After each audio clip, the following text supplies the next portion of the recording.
Oke, PowerPoint saya bisa dilihat adik-adik? Bisa, Pak. Bisa, Pak. Oke. Kita pesertanya ada 21. Sekarang masih 17. Kita tunggu bentar lagi ya.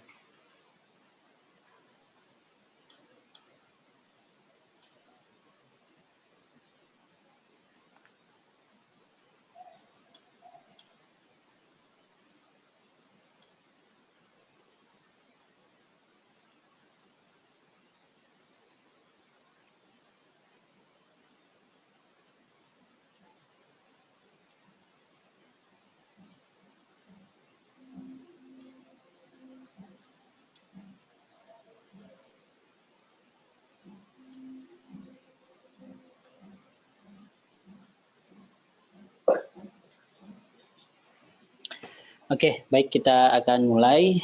Sebelum kita mulai, mari kita berdoa ya. Semoga apa yang kita laksanakan hari ini itu dihitung sebagai bernilai ibadah dan juga apa yang kita harapkan kita dapatkan, yaitu ilmu yang bermanfaat. Oke, baik. Bismillahirrahmanirrahim. Adik-adik sekalian, sekali lagi saya sampaikan selamat datang di mata kuliah bakteriofag, gitu ya, atau bakteriofag.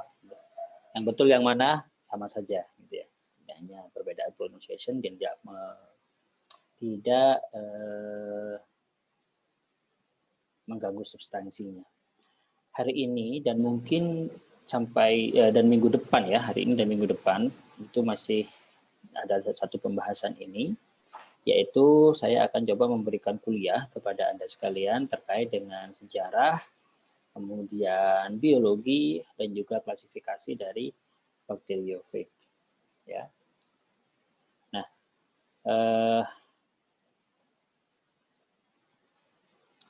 sebelum COVID-19, gitu, what is in your mind if you hear the word virus? Sebelum ramai COVID ya, kalau sekarang kita bilang virus pasti pikiran kita COVID gitu. Tapi sebelum itu, ketika Anda mendengar kata virus, apa yang ada di benak Anda?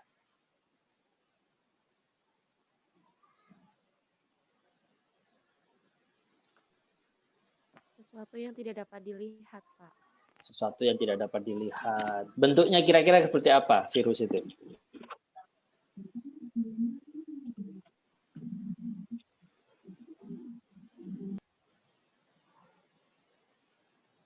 Macam-macam ya. Sumber penyakit, bentuknya ya di luar bentuk makhluk hidup yang selama ini kita lihat, begitu ya. Oke. Ini, apakah gambar-gambar ini familiar enggak buat Anda? Iya. Familiar ya? Familiar. Bahkan mungkin sebagian besar orang atau mahasiswa biologi di semester-semester awal ketika saya tanyakan, coba gambarkan virus, mereka akan menggambar yang seperti ini. Ya. Atau siklus hidup ini, familiar ya? Ya, Pak. Ya, Familiar. Familiar. Ya, karena memang dua jenis virus ini, dua gambar ini yang sering muncul di buku-buku SMA. Ya, meskipun di buku SMA ada yang menyebutkan bahwa itu adalah bakteriofag, ada juga yang tidak menyebutkan bakteriofag tapi menggunakan gambar bakteriofag sebagai contoh virus secara umum. Nah, adik-adik yang akan kita bahas selama satu semester ke depan itu adalah tentang bakteriofag, yaitu virus yang menyerang bakteri. Ya, fag atau fake atau pig itu dari bahasa Latin yang artinya memakan atau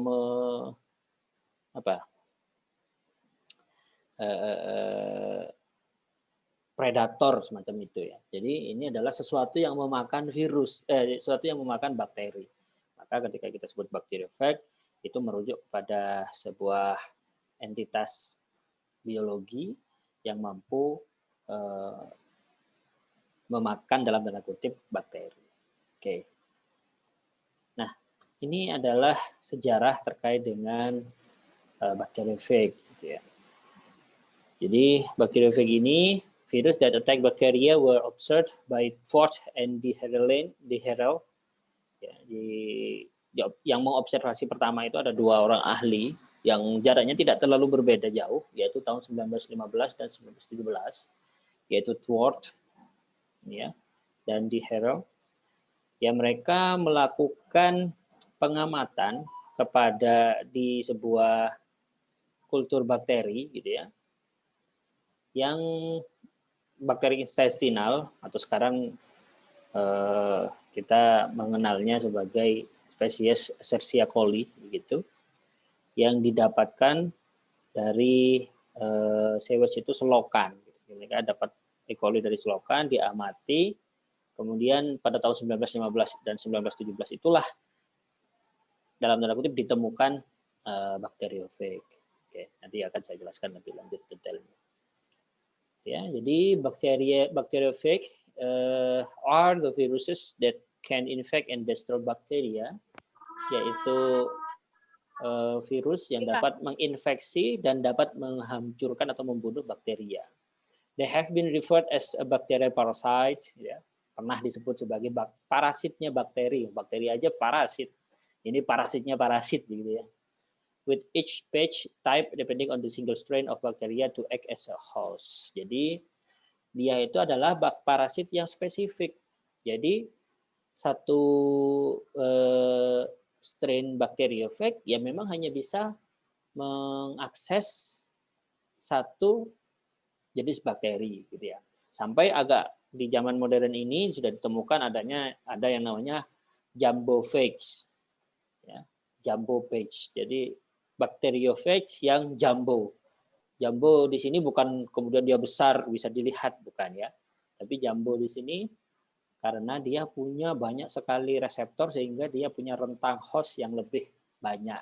Jadi ada banyak bakteri yang bisa dia infeksi. Tapi awalnya tidak.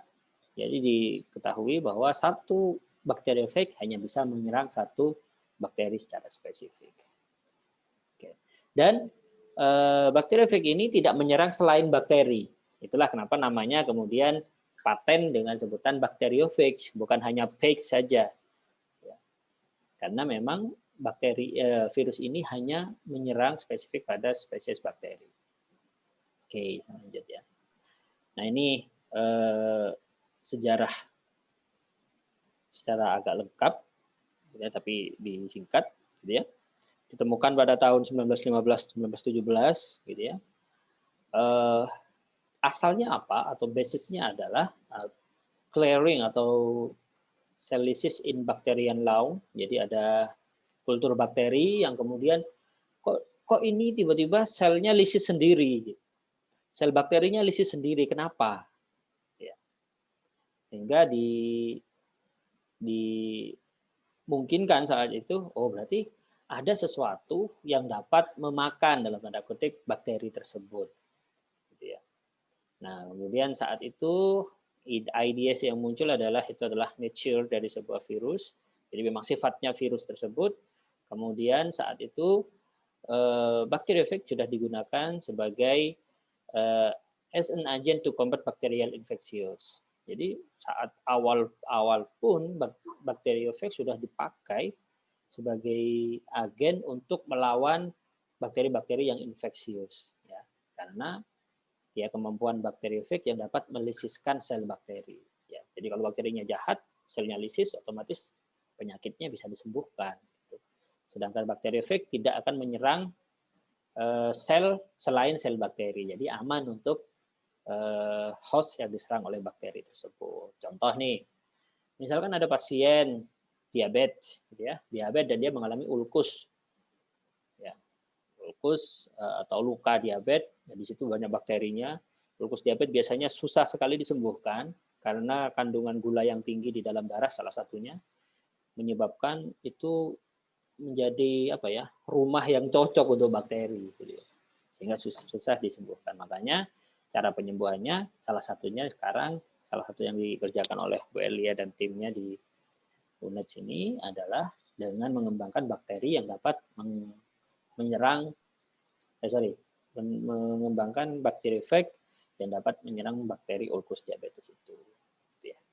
Kemudian di modern era terkait dengan penelitian-penelitian tentang bakteriofage ini sekitar tahun 1940 sudah tidak lagi ideasnya itu bukan nature of virus lagi gitu ya, tapi sudah lebih spesifik. Kita sudah bicara tentang gen, ya sudah bicara tentang gen. Ya, kalau tahun 1915 itu masih asumsi-asumsi, tapi tahun 1940-an kalau kita kembali ke materi genetik, sejarah di materi genetik, itu kan sudah ada postulat-postulat yang bercerita tentang gen. Nah, maka keyakinan itu juga dibawa dalam pembahasan mengenai penelitian tentang bakteriofag, ya. Kemudian karena sifat unik dari bakteriofag, terutama gen yang ada di pada bakteriofag, maka phage itu digunakan sebagai model eksperimen, terutama penelitian-penelitian genetik ya, yang berbasis genetik gitu ya. Kemudian akhir-akhir ini kita tahu bahwa itu semua adalah nature of gen, expression of gen, expression of regulation. Jadi tidak hanya bicara tentang sifat dari sebuah gen, tapi bagaimana gen itu berekspresi, kemudian bagaimana regulasi ekspresinya, itu kemudian menjadi pembahasan dalam penelitian bakteriofag. Gitu ya. Bahkan itu sifat-sifat yang dimiliki oleh gen yang dimiliki bakteriofag dikembangkan dalam membuat atau metode dalam pembuatan DNA rekombinan, ya. Jadi kalau kita bicara balik ke sini nih, nah di sini nih ada gambar di mana DNA bakteri, DNA virus masuk ke dalam bakteri, kemudian dia memiliki kemampuan ya untuk memanfaatkan sumber daya sel tersebut dan kemudian mengatur apa yang harus dilakukan oleh sel tersebut. Nah, kemampuan ini luar biasa. Kalau ini bisa diatur, berarti kita bisa mengatur apa yang akan dilakukan oleh sel. Nah, idea itulah yang kemudian dibawa dan dikembangkan sehingga menjadi dasar dalam rekombinan DNA. Jadi terima kasih kepada bakteriofag, kemampuannya menginspirasi para ilmuwan sehingga sekarang kita bisa berbicara banyak terkait dengan DNA rekombinan dan bahkan dapat menikmati produk-produk rekombinan DNA. Oke, saya lanjut nih. Karakteristik dari bakteriofag. Ya. Bakteriofag or simply phage, atau kalau kita menyebut atau ada orang atau ahli menyebut phage, ya, phage itu, ya itu berarti merujuk ke bakteriofag gitu ya, karena tidak ada phage yang tidak menyerang bakteri gitu ya, walaupun bakunya tetap bakteriofag. Are viruses that infect bacteria, okay. Obligate intercellular parasite that multiply inside bacteria by making use of some or all of the host biosynthetic machinery. Itulah hebatnya. Ya. Pertama, dia obligat. Jadi dia itu tidak bisa hidup selain di dalam sel bakteri. Obligate intracellular parasit yang memperbanyak diri di dalam sel bakteri dengan cara memanfaatkan beberapa atau seluruh mesin-mesin biosintetik bakteri gitu ya. Contohnya kalau dia butuh energi, ya dia merekayasa alat-alat di dalam sel bakteri untuk menghasilkan energi dan dipakai energinya oleh bakteriofag tersebut. Termasuk ketika dia harus mensintesis bagian-bagian tubuhnya sebelum terjadi proses lisis. Bakteriofag have varying shapes with very small size. Jadi bentuknya tidak hanya seperti ini, walaupun ini yang paling populer, bahkan ya kita kadang imajinasinya virus itu ya bentuknya seperti ini gitu ya. Padahal itu bukan virus yang menyerang manusia gitu. Kalau dulu di pelajaran buku-buku SMA gitu sering ketika ngomong struktur virus yang dimunculkan seperti ini, tapi ketika bicara tentang fisiologi virus yang diceritakan adalah virus-virus yang menyerang manusia atau hewan atau tumbuhan.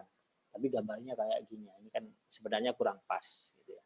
Tapi sekarang adik-adik sudah paham, nanti kalau mengajar atau berbicara terkait dengan virus, ya tentu harus pas. Kalau bicara tentang virus bakteriofag, ya boleh menggunakan gambar ini. Kalau bicara tentang virus COVID, ya pakai virus COVID yang berbentuk bulat itu, gitu ya. Ketika bicara tentang virus TMV, ya tobacco mosaic virus, ya pakailah gambar atau skema dari TMV dan lain sebagainya. Oke.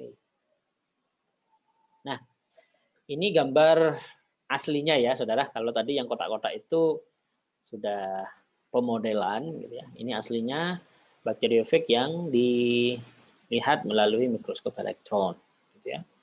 From the Greek paging. Oh sorry, saya tadi nyebutnya Latin ya. Ternyata dari Greek bukan dari Latin. Paging meaningnya adalah to eat, ya. Jadi yang memakan. Eaters or destroyers of bacteria. Jadi bakteriofag means atau artinya eaters, pemakan atau penghancur bakteria. Oke, ini pertama kali image SEM, ya, mikroskop elektron dari phage. Bentuknya memang sudah seperti itu ya. Ada bagian kepala, leher, kemudian ada kaki dan sebagainya. Baik. Sebelum saya lanjut ke struktur, barangkali ada pertanyaan atau diskusi, silahkan.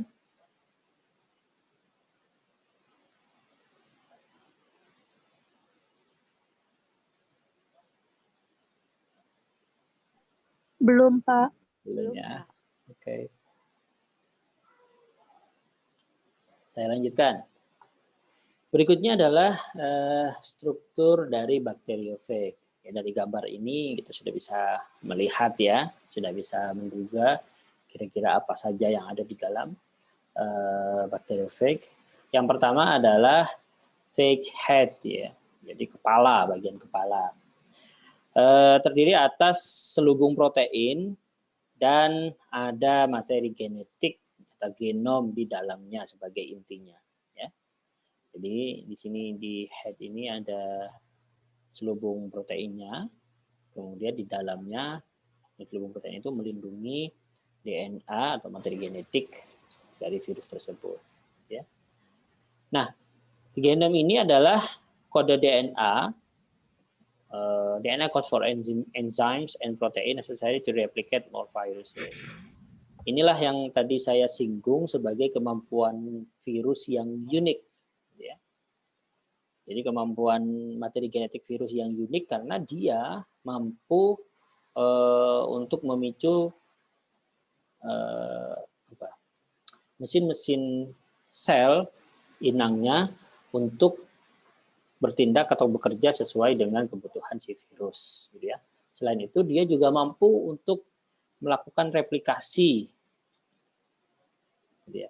Jadi di luar siklus replikasi yang dimiliki oleh sel, gitu ya. Kalau kita kembali ke materi genetik, ya, adik-adik saya yakin sudah menempuh mata kuliah genetika, di mana sebuah sel itu punya regulasi tersendiri dalam setiap proses selulernya, termasuk proses replikasi sel, ya, pembelahan sel. Kapan dia harus masuk fase apa semuanya itu punya jadwal, gitu ya. Nah, tetapi ketika virus masuk menginfeksikan materi genetik inilah mampu bekerja di luar dari regulasi dan jadwal yang dimiliki oleh sel inang tersebut. Jadi begitu berbahayanya virus karena ada kemampuan tersebut. Oke, kita tadi sudah bicara terkait dengan kepala dan isinya, yaitu genom atau DNA yang ada di dalam kepala bakteriofag. Berikutnya adalah ekor ya, ruas ekor atau selubung ekor, yaitu DNA travel from head to bacteria through cell. Jadi ini menjadi semacam lintasan gitu ya, semacam pipa begitu yang nanti dilewati oleh DNA ketika DNA itu diinjeksikan ya ke dalam sel bakteri. Kemudian ada tile fiber atau serat-serat ekor ini, yaitu have anchored the page on the cell membrane. Jadi tujuannya adalah untuk menempel atau menancap pada membran sel bakteri, dinding sel ya tentunya bagian paling luar dinding sel bakteri, sehingga dia bisa berada di sana, lalu bakteriofag tadi bisa menginjeksikan materi genetiknya. Ya. Ada beberapa jenis model, misalkan di PT ini ada beberapa model gitu, yang mungkin bisa menjelaskan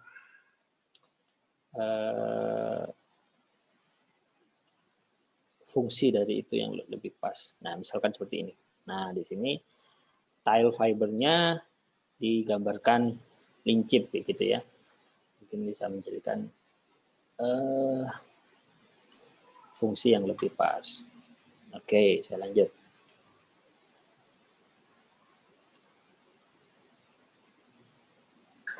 Oke.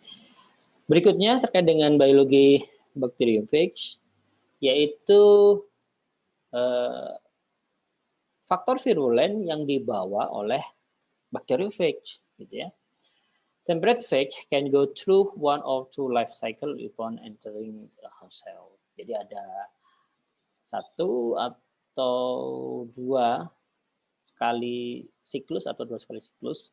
Makanya kita mengenal dalam siklus virus itu ya, ada daur litik dan ada daur lisogenik. Saya kira ini sudah kenal adik-adik. Entah itu di waktu di SMA, di mata kuliah genetik, di mikrobiologi juga disinggung tentunya. Yang pertama adalah siklus litik ya, atau daur litik, yaitu ketika when growth result in lysis of the host and release the prokaryophage. Ketika sebuah daur hidup bakteriofag atau virus itu berakhir dengan pecahnya sel inang dan rilisnya anakan-anakan dari virus itu. Itu litik dari kata lysis. Dan yang kedua, tidak litik tapi lysogenik, yaitu when growth result in integration of the pgDNA into the host chromosome or stable replication as a plasmid. Gitu ya. Jadi di sini materi genetik virus tadi tidak mampu dalam tanda kutip mengacak-acak atau tidak mau dalam kutip mengacak-acak dan melakukan lisis kepada sel inangnya, tetapi dia justru mengalami integrasi gitu ya, dengan kromosom sel inang. Jadi ini ada bakteri, ya misalkan ini ada bakteri, bakteriofagnya nempel, injeksi materi genetiknya tidak kemudian menguasai atau mengacak-acak bakteri itu, tetapi justru materi genetiknya mengalami integrasi dengan kromosomnya bakteri. Ya. Atau tidak integrasi secara langsung dengan kromosom, tetapi dia bisa juga berdiri secara mandiri sebagai plasmid. Ya. Masih ingat definisi plasmid? Ada yang ingat? Jadi plasmid adalah materi genetik ekstra kromosomal. Jadi materi genetik di luar kromosom atau di luar genom bakteri. Gitu ya. Jadi materi genetik dari virus tersebut ada yang masuk terintegrasi dengan kromosom atau ada yang berdiri sendiri sebagai plasmid. Most of the gene product of lysogenic phage remain dormant until it is induced to enter the lytic cycle. Jadi tetap ya, tujuan akhirnya itu litik gitu ya. Tapi biasanya sebagian besar ketika masuk lysogenik itu dorman. Jadi sel bakterinya, materi genetik virusnya itu dorman dan tetap mengikuti siklus hidupnya si bakteri. Sampai ada induksi atau ada kondisi tertentu yang menyebabkan siklus dari materi genetik tersebut masuk ke dalam daur litik dan akhirnya pecah dan menghasilkan virus baru. Seperti itu. Tapi nanti ada penjelasan berikutnya, kita akan bicara ternyata pada kasus lisogenik itu juga dapat memicu perubahan ya dari bakteri-bakteri yang harmless, bakteri-bakteri tidak berbahaya menjadi bahaya gara-gara kemasukan materi genetiknya bakteriophage. Ya, in some case ada seperti itu. Kita akan bahas itu setelah ini. Oke, nah kita akan bicara dulu prosesnya ya. Tadi yang kita lihat, kita akan bicarakan prosesnya.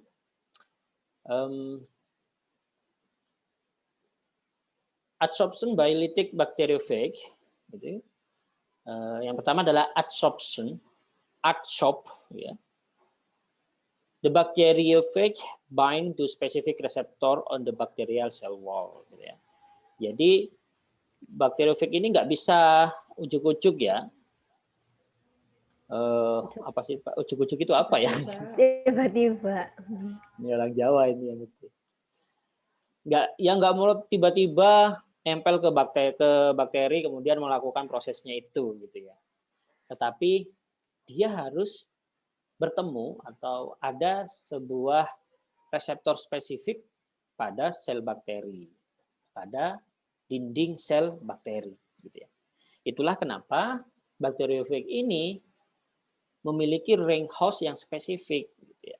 Jadi kalau bakteriophage A, dia akan menginfeksi bakteri A. Kalau bakteriophage B, dia akan menginfeksi bakteri B. Seperti itu. Kenapa? Karena ada reseptor ini. Jadi bakteriophage A nggak mungkin bisa menginfeksi bakteri B karena reseptornya nggak cocok, dia nggak kenal, dia nggak akan bisa nempel di situ tanpa reseptor tersebut. Kecuali tadi yang saya singgung ada jumbophage, yang mana jumbophage dia punya banyak reseptor gitu ya, sehingga dia bisa nempel ke lebih dari satu host seperti itu. Oke, tail conformation chain atau contract central cell penetrate cell wall gitu ya. Jadi ketika konformasi dari ekor bakteri itu berubah atau mengalami kontraksi, sehingga bagian inti dari bakteriophage yang ada di kepala tadi itu bisa penetrate ke dalam sel bakteri. Ini ada GIF ya, gambar GIF, tetapi ini menggambarkan betul bagaimana proses insersi tadi. Ya. Jadi setelah nempel, ada perubahan struktur, ada kontraksi dari tail tadi. Nah, kemudian proses itu yang menyebabkan kayak semacam disuntik atau diinjek ke dalam menembus sel wall dan masuk ke dalam sel bakteri. Nah, itu tadi absorption. Berikutnya penetration. The bacteriophage inject its genome into the bacterium cytoplasm. Ya, jadi setelah ada kontraksi tadi, materi genetiknya masuk ke dalam sitoplasma dari bakteri. Nah, kemudian tahap berikutnya adalah early replication, yaitu replikasi awal, di mana PEG coded enzymes shut down host DNA, RNA, protein synthesis gitu ya. Ini luar biasa. Jadi materi genetik pada bakteriophage tadi, yang memang saya sebutkan tadi memiliki kemampuan spesial, dia akan mematikan mekanisme yang ada di dalam bakteri inang. Ya, dimatikan proses sintesis protein, DNA, RNA pada bakteri itu dihentikan oleh materi genetiknya si bakteriophage. Nah, early function involve the takeover of the host cell and the synthesis of early viral mRNA. Ya, jadi dia terjadi proses takeover. Dimasuk, dia men-shutdown, kemudian men-takeover proses biosintetik yang ada di dalam sel bakteri tadi. Kemudian late function include the subsequent synthesis of other protein and assembly of the nucleocapsid.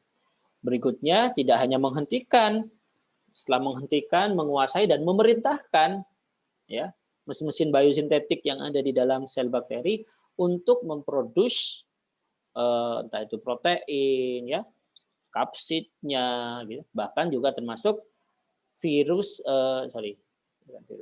materi genetik baru replikasi dari materi genetik virus tadi. Ya, kemudian yang terakhir replication pgDNA protected from host restriction atau endonucleases. Ya, ada yang ditanyakan? Cari bahasa Arabnya. Labuan lintas, terminal, gerobak, gitu. Nanti nggak? Cari bahasa Arab ya. Tulis bahasa Arabnya di buku tulis. Oh, oke. Ambil lagi. Maaf Pak, izin bertanya. Ya, silahkan. Tadi kan kata Bapak kan nggak mungkin kalau misalnya satu virus menempel di virus, maksudnya virus A menempel di bakteri A. Jadi kalau misalnya virus A itu tahu bakteri A itu punya reseptor yang cocok, itu kenapa Pak? Mungkin karena ininya ya Pak, materi genetiknya atau bagaimana Pak? Oke, terima kasih Risma. Pertanyaan yang bagus sekali ya. Barangkali yang lain ada yang ingin coba menjawab dulu?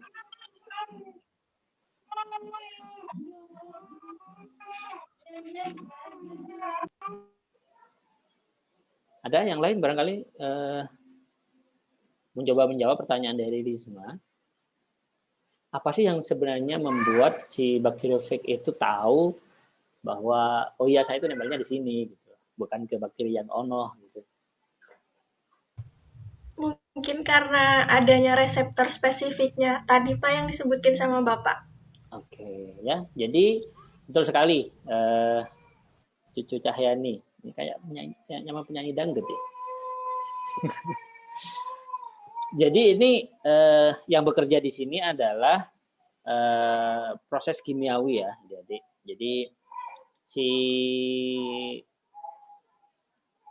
bakteri itu secara kimiawi, reseptor yang ada di bakteri secara kimiawi akan mengenal, gitu ya, dan akan menempel di dalam reseptor yang ada di dalam dinding sel dari bakteri. Jadi secara kimiawi seperti itu. Tetapi tadi sudah saya singgung, ada juga bakteriofag yang punya jenis reseptor lebih dari satu, yang mengakibatkan dia mampu untuk menginfeksi lebih dari satu host, gitu ya. Tapi kita nggak bicara itu dulu, kita masih membicarakan basic dari si bakteriofag ini. Oke, ada lagi pertanyaan? Atau saya lanjut? Pak. Ada, monggo silakan.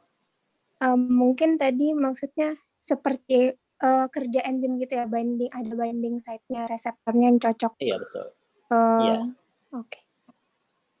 Mau nanya Pak sekalian. Oke, silakan. Kalau buat yang tadi kan ada litik sama lisogenik. Terus Bapak ada bilang ujung-ujungnya tuh berakhir di lisis ya, litiknya. Tapi ada juga, maksudnya yang pertama pas dia di fase lisogenik itu dorman. Pertanyaannya tuh gimana sebenarnya bakteri itu, apakah ada apa ya hal khusus yang membuat mereka itu bisa di daur litik aja atau lisogenik aja atau dua-duanya seperti itu, apakah seperti itu? Ya, oke. Saya menangkap pertanyaannya. Terima kasih banyak. Oke, bagus ini. Jadi kalau Anda jadi virus ya, oke, adik-adik misalkan jadi virus, kemudian adik-adik menginfeksi sel inang, bakteri kah itu, atau sel inang hewan atau tumbuhan, kira-kira tujuanmu menginfeksi apa? Untuk replikasi ya? Untuk replikasi, untuk reproduksi, gitu ya. Nah, pada kondisi tertentu, sistem yang dimiliki oleh virus tadi berhasil dihalau oleh mekanisme yang ada pada tubuh bakteri, pada sel bakteri, sehingga dia tidak mampu melakukan shutdown biosintetik sel, kemudian menyuruh biosintetik sel untuk reproduce materi-materinya virus, kemudian assembly, dan akhirnya lisis, dia tidak mampu. Sehingga begitu dia masuk, karena dia tidak mampu, dia akhirnya ada dua pilihan. Karena bakteri itu punya plasmid, yang pertama, dia bisa masuk ke dalam kromosom, ya, menjadi bagian dari materi genetiknya si bakteri. Yang kedua, dia berdiri di luar bakteri, tapi akhirnya tidak aktif atau tidak, karena tidak mampu tadi, dia berdiri sendiri menjadi plasmid. Seperti itu. Nah, kok ada yang mampu, ada yang tidak mampu? Banyak faktornya. Misalkan sistem imun bakteri, gitu ya. Jadi bakteri virus ini pertama berkembang di sebuah bakteri yang sistem imunnya tidak begitu baik, sehingga dia merancang dirinya ya sesuai dengan host saat itu. Kemudian berikutnya ketemu bakteri di spesies yang sama, tetapi kebetulan sistem imunnya baik. Sehingga mekanisme yang sama tidak berlaku untuk sel bakteri yang kedua. Akibatnya dia dorman. Dorman tadi ada dua ya, masuk ke dalam materi genetiknya bakteri, ke genomnya bakteri, atau berada di luar genom bakteri sebagai plasmid. Begitu. Nah, yang kedua inilah yang dorman ini, maka kita menyebut siklusnya sebagai siklus lisogenik. Bakterinya membelah, ya dia ikut membelah. Ya, bakterinya membelah, ketika bakteri mereplikasi materi genetiknya, dia ikut replikasi. Begitu. Nah, suatu saat anak cucu dari bakteri ini, anak cucu dari bakteri ini berada pada sebuah kondisi lingkungan yang kurang menguntungkan sehingga imunnya turun. Imunnya turun, akibatnya apa? Si sel tadi, sel materi genetik virus tadi, mampu lagi untuk melakukan shutdown biosintetik, kemudian melakukan produksi komponen virus, ya, assembly, dan lain sebagainya. Akibatnya dia akhirnya masuk ke dalam fase lisis. Begitu. Bisa ditangkap sampai sini, Prasasti? Bisa, Pak. Oke, jadi begitu ya perbedaan antara lisis dan lisogenik. Jadi kalau cita-citanya semua virus cita-citanya ya litik dong. Karena tujuan dia melakukan infeksi adalah supaya dia bisa melanjutkan hidup dan bereplikasi. Karena ingat, virus itu bersifat parasit obligat. Artinya apa? Dia parasit sepenuhnya. Dia nggak bisa hidup, nggak bisa reproduksi kalau tidak di dalam sel inang. Begitu. Oke. Nah, ini ada yang menarik nih. Sebentar lagi ada beberapa slide yang mencerita tentang ternyata bakteri-bakteri yang awalnya tidak berbahaya menjadi berbahaya karena ada suntikan materi genetik virus tadi. Oke, saya lanjut ya. Atau ada pertanyaan lagi? Monggo. Mungkin ada feedback atau pertanyaan yang lain. Saya silahkan sebelum saya lanjut slide-nya.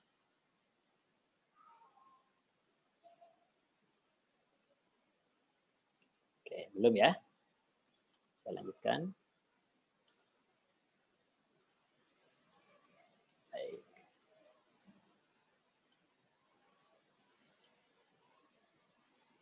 Oke, kemudian berikutnya, oke, ini ya tadi setelah proses pembuatan komponen virus, kemudian ada perakitan, ada assembly, dan terakhir adalah release, gitu ya. A bacteriophage code enzyme break down the peptidoglycan in the bacterial cell wall yang mengakibatkan terjadinya lisis, gitu. Jadi ini akhir dari fase lisis. Oke, nah ini mungkin bagan ini bisa menjelaskan dengan lebih gamblang pertanyaan dari Prasasti tadi. Ya, jadi satu jenis bakteri itu tidak satu jenis bakteriofag itu tidak spesifik pasti litik atau jenis yang lain pasti lisogenik, tidak. Jadi semua jenis bakteriofag mungkin bisa mengalami keduanya. Ya, normally dia litik seperti ini. Tapi pada kondisi tertentu dia tidak litik, tapi dia masuk dulu ke fase lisogenik. Yang suatu saat bisa jadi akan kembali ke fase litik. Oke, jadi ini fase bagan ini saya kira sangat menggambarkan dari pertanyaannya Prasasti. Oke, berikutnya adalah yang lisogenik gitu ya. Kalau dari segi mekanisme, oke lah, nggak perlu saya jelaskan lebih detail lagi karena tidak terlalu berbeda. Some lysogenic phage carry genes that can enhance the virulence of the bacterial host. Ini yang tadi saya singgung ya. Tidak semua, tapi beberapa atau sebagian dari bakteriofag yang memasuki fase lisogenik itu mendapat meningkatkan ya, enhance the virulence of the bacterial host, meningkatkan daya virulensi dari bacterial host. Maksudnya itu yang menyebabkan bakteri yang awalnya tidak beracun, tidak menghasilkan toksin, jadi menghasilkan toksin. For example, some page carry gen that encode toxin. Gitu ya. Gen tadi ternyata dapat mengkode toksin. Akibatnya ketika bakteri tadi melakukan proses biosintesis dalam tubuhnya, sel gen bakteriofag yang ada di dalam genom bakteri tadi ikut mengalami transkripsi, mengalami translasi, dan seterusnya. Ikut, karena dia menjadi satu dengan genomnya bakteri. Ternyata gen tadi, ketika ditranskripsi dan ditranslasikan, dia mengkode sebuah toksin tertentu. Begitu.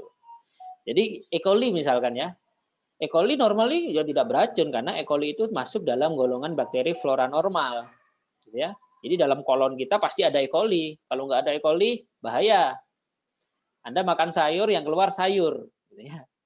Wah, itu bisa berdarah-darah setiap pagi kalau kita buang hajat. Ya. Karena butuh E. coli membusukkan, sehingga lumer, sehingga tidak keras. Begitu ya. Ketika keluar, dalam kondisi sudah mudah dikeluarkan dan sebagainya. Selain itu, E. coli juga dalam proses pembusukan juga menghasilkan nutrisi-nutrisi tertentu walaupun dalam jumlah kecil dibutuhkan oleh tubuh. Oke. These genes once integrate into the bacterial chromosome can cause the once harmless bacteria ya. Ketika bakteri ini gennya si bakteriofag, gennya virus tadi, ketika berintegrasi dengan kromosom bakteri dapat menyebabkan bakteri yang awalnya harmless, yang awalnya tidak berbahaya, ya, to release potent toxin yang dapat merilis atau mengkode toksin yang dapat menyebabkan penyakit. Oke, ini contohnya nih, banyak ternyata. Sebagian ya. Vibrio cholera, bakteri Vibrio cholera. Kemudian ada ini memang bahaya ya, Vibrio cholera yang penyebab terjadinya kolera. Tapi ketika dia Vibrio cholera itu awalnya tidak berbahaya. Gitu. Kemudian ada integrasi dari materi genetik bakteriofag CTX. Yang mana CTX tadi itu lah yang mengkode toksin kolera. Begitu. Nah, ini yang tadi saya singgung barusan. Escherichia coli, dia harmless, dia itu memang ada di dalam tubuh kita secara normal, maka dia masuk dalam golongan flora normal tubuh, ya. E. coli, kemudian P. acnes, kemudian Candida albicans itu secara normal ada dalam tubuh gitu. Kemudian ada lambda page, ada bakteriofag lambda. Yang mana lambda itu kalau dia ditranskripsi dan ditranslasi, justru dia itu ternyata mengkode Shigalike toxin, gitu ya. Yang mana Shigalike toxin ini yang menyebabkan orang sakit diare. Gitu. Clostridium botulinum, gitu ya. Keracunan makanan biasanya ada di makanan-makanan kalengan yang disimpan terlalu lama, gitu. Biasanya Clostridium botulinumnya itu juga dapat menghasilkan toksin. Yang ternyata toksin itu adalah hasil dari integrasi bakteriofag Clostridial. Gitu ya. Loh kok tahu Pak? Kok tahu kalau itu bukan aslinya punya bakteri? Kok tahu kalau itu sebenarnya punyanya sumbangan dari fake? Ini mungkin ada pertanyaan seperti itu ya. Kok tahu Pak yang diare itu bukan aslinya E. coli? Ya, karena ada strain-strain E. coli yang tidak memiliki itu. Sehingga disimpulkanlah oleh para ahli bahwa itu merupakan hasil integrasi oleh bakteriofag. Kapan integrasinya? Tidak tahu. Ya, karena ini tidak disengaja. Kecuali yang disengaja pasti tahu, ada recordnya ya. Ya, jadi misalkan Escherichia coli ya. E. coli ini ada E. coli yang tidak punya lambda page. Ada E. coli yang tidak mampu, strain E. coli yang tidak bisa menghasilkan Shigalike toxin. Tapi ada strain yang lain yang mampu melakukan menghasilkan si galikitoksin. Nah, ketika dicek dengan bakteriofag yang menginfeksi E. coli, ternyata segmennya ada kecocokan dengan bakteriofag lambda-phage. Sehingga disimpulkanlah bahwa berarti si galikitoksin ini sebenarnya bukan punya aslinya E. coli. Dia punyanya lambda-phage yang masuk ke dalam E. coli dan mengalami siklus lysogenik. Oke.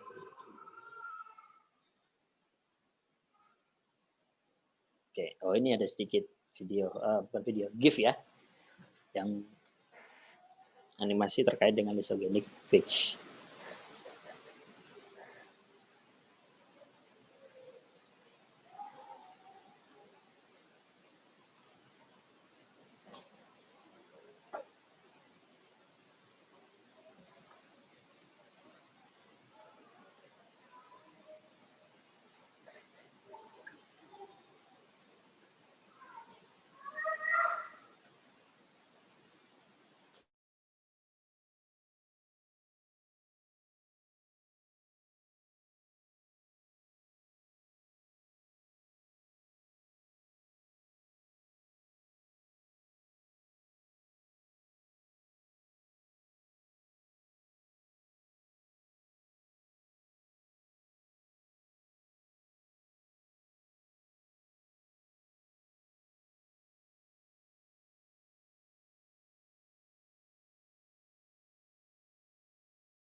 Kenapa, mohon maaf. Apa masih di mute? Masih. Sorry. Oke, itu tadi pengantar ya, pengantar terkait dengan bakteriofag. Saya yakin adik-adik sudah tahu beberapa konsep-konsep itu, tapi ini supaya lebih memantapkan adik-adik terkait dengan beberapa pembahasan di beberapa perkuliahan ke depan. Oke. Nah, tadi di slide ada terkait dengan klasifikasi, tapi tidak akan saya sampaikan di sini. Nanti akan saya potongkan slide-nya, atau mungkin saya kirim slide-nya semua keseluruhan slide, sehingga kalian bisa mempelajari secara mandiri lagi. Siapa tahu tadi ada yang kelewat, Pak Iqbal kecepatan atau yang lainnya, bisa kalian pelajari. Kemudian ada tugas, gitu ya. Yaitu tugasnya membuat bagan terkait dengan klasifikasi bakteriofag. Bisa nanti sebagian materinya bisa kalian sharing dari PPT yang akan saya share. Bisa juga mencari di sumber-sumber lain yang relevan. Nah, nanti tugasnya diupload di e-learning. Kita akan bahas itu minggu depan. Sekaligus kita sedikit akan bicara terkait dengan bagian minggu depan itu. Oke. Nah, nanti diskusinya yang banyak adalah terkait dengan bakteriofag sebagai indikator, ya, bakteriofag sebagai kontaminan dan sebagai indikator, ya. Jadi ada bagaimana aplikasi kehidupan kita sehari-hari dalam memanfaatkan bakteriofag. Jadi bisa dipakai sebagai bisa dianggap sebagai kontaminan, bisa dianggap sebagai bisa dijadikan sebagai indikator. Nah, itu diskusi kita minggu depan. Insya Allah minggu depan masih dengan saya. Sampai kira-kira sama saya adik-adik sekitar sampai 5 pekan ya. Setelah itu dengan Bu Erlia, baru di akhir-akhir nanti ada presentasi kelompok. Gitu. Oke, dari diskusi dari paparan saya tadi, monggo ada yang ditanyakan barangkali. Pak, saya izin bertanya. Ya, silahkan. Untuk yang tadi proses litik yang absorpsi, penetrasi, sampai yang rilis page barunya itu membutuhkan waktunya sama nggak Pak tiap fasenya itu? Terus kalau misalnya yang tadi bisa menghasilkan toksin, apakah itu waktunya menjadi lebih lama atau sama saja? Oke. Itu Pak, terima kasih. Baik, terima kasih Cucu Cahyani. Pertanyaan terkait dengan waktu ya. Jadi yang pertama, setiap strain atau setiap jenis bakteri, bakteriofag tentu memiliki timing yang berbeda-beda, ya. Atau bahkan satu bakteriofag yang sama menginfeksi bakteri yang berbeda, itu fag spesial tadi ya, jumbo fag tadi, itu juga akan memiliki timingnya tersendiri. Jadi beda juga timingnya. Karena timing ini berkaitan dengan satu memang karakter dari materi genetik bakteriofag itu. Yang pertama. Yang kedua, tidak hanya itu, tetapi kondisi si bakteri. Ada bakteri dalam tanda kutip bandel. Bandel maksudnya dia nggak gampang dikuasai oleh si viral genom tadi. Sehingga butuh proses yang lebih lama untuk viral genom take over sel bakteri tadi. Yang kedua, yang ketiga, selain itu ada juga yang gampang, gitu, sehingga waktunya berbeda. Jadi yang pertama memang jenisnya, yang kedua jenis bakterinya, yang ketiga kondisi. Ada bakteri yang sama dengan bakteriofag yang sama, yang satu dalam kondisi bakterinya ini sedang fit, ya, artinya koloninya barangkali sedang dalam posisi kurvanya itu lagi kurva eksponensial. Eksponensial itu apa? Kondisi lingkungan mendukung, makanannya banyak, sehingga sel bakterinya kan dapat makan banyak, lingkungan sekitarnya mendukung, sehingga kondisi kekuatan sel bakteri untuk melawan itu kuat. Beda lagi ketika kurva bakterinya sedang ke arah kematian atau dead, atau stasioner deh. Stasioner atau dead itu berbeda. Sehingga kalau dalam fase ini terinfeksi oleh bakteriofag, tentu akan lebih cepat proses siklusnya tadi. Gitu. Jadi Cucu, terkait dengan timing ini sangat relatif karena ada banyak faktor. Lalu kalau yang fase filogenik, gitu ya, fase filogenik itu bagaimana timingnya? Sekali lagi, justru kalau fase filogenik tidak ada sangkut pautnya dengan dalam tanda kutip jam biologinya si virus, tapi semuanya manut atau ikut dengan jam biologinya si bakteri. Jadi semuanya ikut siklusnya si bakteri. Jadi tidak ada mau jenis virus apapun, kalau itu sudah masuk ke dalam fase filogenik, ya dia ikut prosesnya atau jamnya si bakteri. Seperti itu. Ya, itu ya terkait waktu. Ya, terima kasih, Pak. Oke. Ada lagi yang ditanyakan? Oke, senang saya kalau ada banyak pertanyaan.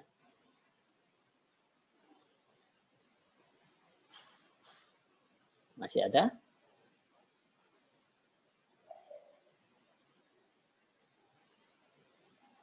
Oke. Baik, kalau tidak ada, saya cukupkan ya. Nah, setelah ini saya akan tutup Zoom-nya.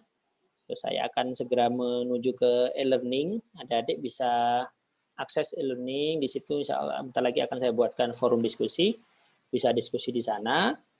Kalau lama nggak saya respon atau oleh teman-teman yang lain tidak direspon, boleh merepost diskusinya, pertanyaan ataupun diskusi di grup WA begitu ya. Tapi sebisa mungkin di sana supaya lebih sistematis begitu kalau diskusi. Oke. Itu ya, terima kasih atas partisipasinya hari ini. Semoga sehat selalu. Dan saya kira ini akhir dari perkuliahan kita minggu ini. Terima kasih. Assalamualaikum warahmatullahi wabarakatuh. Selamat siang. Waalaikumsalam warahmatullahi wabarakatuh. Terima kasih, Pak. Terima kasih, Pak. Saya tutup ya, adik-adik. Baik, Pak. Ya.